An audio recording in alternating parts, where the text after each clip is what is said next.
नमस्कार, हिमाचल समाचार में आपका स्वागत है। आज के मुख्य समाचार। मुख्यमंत्री ने कहा, राज्य में मरीजों को मिल रही विश्व स्तरीय रोबोटिक सर्जरी सुविधा। मुख्यमंत्री ने आईजीएमसी शिमला में रोबोटिक सर्जरी सुविधा का किया शुभारंभ। मुख्यमंत्री ने कहा, स्टाफ नर्सों को उच्च शिक्षा के दौरान मिलेगा पूरा वेतन। नर्सिंग स्कॉलर सोसाइटी को 5 लाख रुपए प्रदान करने की घोषणा। मुख्यमंत्री से कंडाघाट क्षेत्र के प्रतिनिधिमंडल ने की भेंट। हिमाचल में पर्यटन क्षेत्र को लग रहे पंख। और अब समाचार विस्तार से। मुख्यमंत्री ठाकुर सुखविंदर सिंह सुक्खू ने आज आईजीएमसी शिमला में 28 करोड़ 44 लाख रुपए की लागत से स्थापित उच्च स्तरीय रोबोटिक सर्जरी सुविधा का शुभारंभ किया। इस अवसर पर मुख्यमंत्री ने कहा कि शिमला जिला के चमियाना, कांगड़ा जिला के टांडा स्थित डॉक्टर राजेंद्र प्रसाद राजकीय चिकित्सा महाविद्यालय तथा मंडी जिला के नेरचौक स्थित श्री लाल बहादुर शास्त्री राजकीय चिकित्सा महाविद्यालय में अत्याधुनिक रोबोटिक सर्जरी सुविधा के सफल शुभारंभ के बाद अब ये सुविधा इंदिरा गांधी चिकित्सा महाविद्यालय शिमला में भी मरीजों के लिए उपलब्ध होगी। मुख्यमंत्री ने कहा कि इस सुविधा से general surgery, gastro surgery, oncology तथा गायनोकोलॉजी जैसे क्षेत्रों में उन्नत सर्जिकल प्रक्रियाएं और सशक्त होंगी तथा चीरा भी छोटा लगेगा, जिससे मरीज को शीघ्र स्वास्थ्य लाभ मिलेगा। प्रदेश भर के मरीजों को अत्याधुनिक और सटीक उपचार अपने घर के नजदीक ही उपलब्ध हो सकेगा। मुख्यमंत्री ने कहा कि प्रदेश के सरकारी अस्पतालों में लोगों को विश्व स्तरीय रोबोटिक सर्जरी की सुविधा मिल रही है, जो उत्तर भारत में अपनी तरह की विशेष पहल है। बड़ी खुशी की बात यह है कि तकरीबन 7-8 महीने पहले हमने पहले ही रोबोट जो था वो सुपर स्पेशलिस्ट हॉस्पिटल चमियाना में स्थापित किया। उसकी हमने रिपोर्ट्स देखी और खुशी की बात यह है कि 150 के करीब वहाँ ऑपरेशन हो चुके हैं। और उसके बाद हमने फैसला किया कि जो रोबोट है जो एम्स दिल्ली में लगा है उसको आईजीएमसी शिमला, नेरचौक मंडी और हमीरपुर में लगाया जाएगा और टांडा में इसकी शुरुआत हो चुकी है। इससे एक तो ऑपरेशन बहुत सही होता है और अभी पूरा ऑपरेशन मैंने देखा। आज एक छोटा ऑपरेशन किया उन्होंने गॉल ब्लैडर का, उसके बाद हर्निया का ऑपरेशन होना है। इसमें पेशेंट को जल्दी से ठीक होता है और जल्दी घर जाता है और इसमें जो इसकी कार्य कुशलता है वो वर्ल्ड क्लास है। हमीरपुर की मशीन का भी ऑर्डर दे दिया गया है, लेकिन वो 1-आधे महीने में वो एस्टेब्लिश की जाएगी। इसके अलावा मेरा मानना है कि फार फ्लंग के जो एरिए हैं, चाहे वो चंबा मेडिकल कॉलेज है, चाहे वो नाहन मेडिकल कॉलेज है, और जो बड़े हॉस्पिटल है जहाँ मेडिकल कॉलेज कोई नहीं है, वहाँ कुल्लू का है, वहाँ भी रोबोटिक सर्जरी की हम शुरुआत करने की दिशा में विचार कर रहे हैं। मेरा ये मानना है कि रोबोटिक सर्जरी से जहां हमारे लोगों को वर्ल्ड क्लास टेक्नोलॉजी की सुविधा मिलेगी, वहां पेशेंट जल्दी से ठीक होगा। तो ये हेल्थ सेक्टर में जितना पैसे की जरूरत होगी उसमें कोई कमी नहीं रखी जा रही है। इसमें अभी एडवांस लैब की इस्टेब्लिशमेंट हम आईजीएमसी में करने जा रहे हैं, टांडा में करने जा रहे हैं और चमियाना में करने जा रहे हैं। आपने पिछले दिनों देखा 19 साल पुरानी एमआरआई मशीन को हमने बदला है और यहाँ 3 टेस्ला जो एम्स दिल्ली में मशीन है उसको हमने खरीदा है। मुख्यमंत्री ने कहा कि रोबोटिक सर्जरी करवाने वाले मरीजों के लिए स्पेशल वार्ड के लिए 50,000 रुपए तथा सामान्य वार्ड के लिए 30,000 रुपए शुल्क निर्धारित किया गया है। मुख्यमंत्री ठाकुर सुखविंदर सिंह सुक्खू ने आज आईजीएमसी शिमला में अंतर्राष्ट्रीय महिला दिवस के उपलक्ष्य में आयोजित कार्यशाला की अध्यक्षता करते हुए उत्कृष्ट कार्य करने वाली महिलाओं को सम्मानित किया। हिमाचल प्रदेश की वो संस्कृति विकसित हुई है जिसमें महिलाओं को पुरुषों से ज्यादा समझने का और उनके अधिकारों की सुरक्षा करने का मौका सरकार द्वारा दिया जाता है। मैं ये बात इसलिए कह रहा हूँ, पूरे देश में मैं घूमा हूँ, विदेश में भी घूमा हूँ, और जब मुझे मुख्यमंत्री बनने का मौका मिला तो सबसे एक्टिव वुमेन्स जो मुझे नजर आई हिमाचल प्रदेश में नजर आई।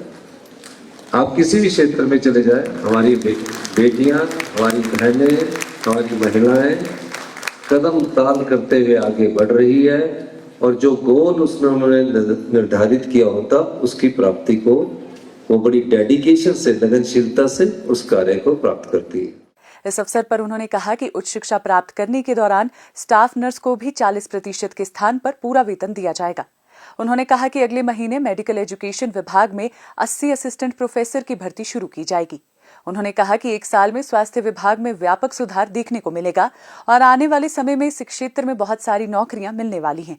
उन्होंने कहा कि राज्य सरकार स्वास्थ्य क्षेत्र में बहुत तेजी से सुधार कर रही है और अत्याधुनिक टेक्नोलॉजी उपलब्ध करवाई जा रही है। ठाकुर सुखविंदर सिंह सुक्खू ने कहा कि राज्य सरकार आउटसोर्स आधार पर नियुक्तियों को बंद करना चाहती है क्योंकि ये युवाओं का शोषण है, लेकिन स्वास्थ्य विभाग में नियमित स्टाफ नर्सों के साथ साथ असिस्टेंट स्टाफ नर्सों के पद भी सृजित किए जा रहे हैं ताकि युवाओं को जल्द से जल्द रोजगार मिल सके। बैच वाइज नर्सों की भर्ती भी की जा रही है। हेल्थ सेक्टर में चाहे वो डॉक्टर है, चाहे पैरामेडिकल स्टाफ है, चाहे हाई एंड मेडिकल टेक्नोलॉजी है, चाहे फैकल्टी में टीचर्स को भरने की दिशा में आगे बढ़ना है, हम बहुत जल्दी ही 1 साल के अंदर मेडिकल कॉलेजेस की सारी व्यवस्थाओं को और डायरेक्टर हेल्थ सर्विसेज की सारी व्यवस्थाओं को ठीक कर देंगे और इसमें बहुत ज्यादा नौकरियां निकलने जा रही है। एक ही प्रोफेशन होगा और 2 प्रोफेशन होंगे जहां एआई इसका स्थान नहीं ले सकती है, क्योंकि आने वाले समय में एआई में इन नौकरियों में कोई ज्यादा असर नहीं होगा आर्टिफिशियल इंटेलिजेंस का। तो हम इसमें बहुत ज्यादा तेजी से काम कर रहे हैं। उन्होंने कहा कि राज्य सरकार ने ओवरसीज भर्ती विभाग भी बनाया है जो नौकरी के लिए विदेश जाने वाले युवाओं का पूरा ट्रैक एंड ट्रेस रखता है। मुख्यमंत्री ने नर्सिंग स्कॉलर सोसाइटी को 5 लाख रुपए देने की घोषणा भी की। सोलन जिला के कंडाघाट क्षेत्र के प्रतिनिधिमंडल ने स्वास्थ्य मंत्री डॉक्टर कर्नल धनीराम शांडिल के नेतृत्व में आज शिमला में मुख्यमंत्री ठाकुर सुखविंदर सिंह सुक्खू से भेंट की। प्रतिनिधिमंडल ने मुख्यमंत्री से कंडाघाट नगर पंचायत को डी नोटिफाई कर ग्राम पंचायत बनाने का आग्रह किया। मुख्यमंत्री ने प्रतिनिधिमंडल को आश्वासन दिया कि प्रदेश सरकार कंडाघाट को पुनः ग्राम पंचायत बनाने पर सहानुभूतिपूर्वक विचार करेगी। इस अवसर पर मुख्यमंत्री ठाकुर सुखविंदर सिंह सुक्खू की गरिमामयी उपस्थिति में कांग्रेस सरकार की नीतियों एवं कार्यक्रमों में आस्था व्यक्त करते हुए पूर्व प्रधान ग्राम पंचायत सीरीनगर तथा भाजपा के वरिष्ठ नेता गुरविंदर सिंह लगभग 50 कार्यकर्ताओं सहित भाजपा छोड़कर कांग्रेस में शामिल हुए। उन्होंने क्षेत्र में विकास की गति में तेजी लाने के लिए मुख्यमंत्री का आभार व्यक्त किया। हिमाचल का प्राकृतिक सौंदर्य और संपदा यहाँ की अमूल्य धरोहर है। इस बात को ध्यान में रखते हुए पर्यावरण अनुकूल पर्यटन गतिविधियों को बढ़ावा दिया जा रहा है। राज्य के शहरी एवं ग्रामीण क्षेत्रों में ग्रीन हिमाचल बायोडायवर्सिटी पार्क तथा नदियों के किनारे पार्क विकसित किए जा रहे हैं। कांगड़ा जिला को हिमाचल प्रदेश की पर्यटन राजधानी के रूप में विकसित किया जा रहा है। देहरा उपमंडल के बनखंडी में लगभग 619 करोड़ रुपए की अनुमानित लागत से विश्व स्तरीय वन्य प्राणी उद्यान का निर्माण किया जा रहा है। पर्यटकों के लिए इस उद्यान में विश्व स्तरीय सुविधाएं विकसित की जा रही है। यहाँ विभिन्न वन्य प्राणियों के बाड़े बनाए जा रहे हैं। इसके अतिरिक्त उद्यान में विभिन्न साहसिक गतिविधियों को भी शुरू किया जाएगा। इसके साथ साथ सरकार ने कांगड़ा जिले की धौलाधार घाटी के नड्डी में एशिया की सबसे लंबी जिपलाइन परियोजना विकसित करने का निर्णय लिया है। 4.3 किलोमीटर लंबी नड्डी जिपलाइन परियोजना की अनुमानित लागत 7 करोड़ 41 लाख रुपए है और इसे ऐतिहासिक साहसिक पर्यटन पहल के रूप में विकसित किया जाएगा। ये जिप लाइन गलू स्टेशन से शुरू होते हुए मैगी पॉइंट खड्ड पर समाप्त होगी। यह परियोजना पर्यटकों को रोमांचक अनुभव प्रदान करने के साथ साथ धौलाधार पर्वतमाला की मनमोहक प्राकृतिक सुंदरता का आनंद लेने का अवसर देगी। इस परियोजना को 36 माह की अवधि में पूरा करने का प्रस्ताव है। ये जिप लाइन धर्मशाला के नड्डी व्यू पॉइंट पर विकसित की जाएगी। परियोजना के पूर्ण होने के बाद एक क्षेत्र में पर्यटन अवसंरचना को सुदृढ़ करने, साहसिक पर्यटन के शौकीन पर्यटकों को आकर्षित करने, रोजगार के अवसर सृजित करने तथा एक क्षेत्र के समग्र आर्थिक विकास को बढ़ावा मिलेगा।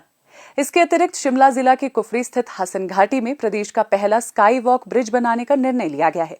प्रदेश सरकार पर्यावरण संरक्षण को केंद्र में रखकर सतत पर्यटन विकास गतिविधियों को बढ़ावा दे रही है, जिससे प्रदेश की अर्थव्यवस्था सुदृढ़ होने के साथ साथ राज्य में लोगों को रोजगार और स्वरोजगार के नए अवसर मिल रहे हैं। हिमाचल समाचार देखने के लिए सब्सक्राइब करें यूट्यूब चैनल हिमाचल समाचार, लाइक करें Facebook page information and public relations department Himachal Pradesh और सीएमओ हिमाचल, फॉलो करें एक्स @DPRHP और सीएमओ हिमाचल, फॉलो करें इंस्टाग्राम @DIPR हिमाचल और सीएमओ हिमाचल, विजिट करें वेबसाइट www.himachalpr.gov.in। इस अंक में इतना ही। कल फिर होगी मुलाकात। दीजिए इजाजत। नमस्कार।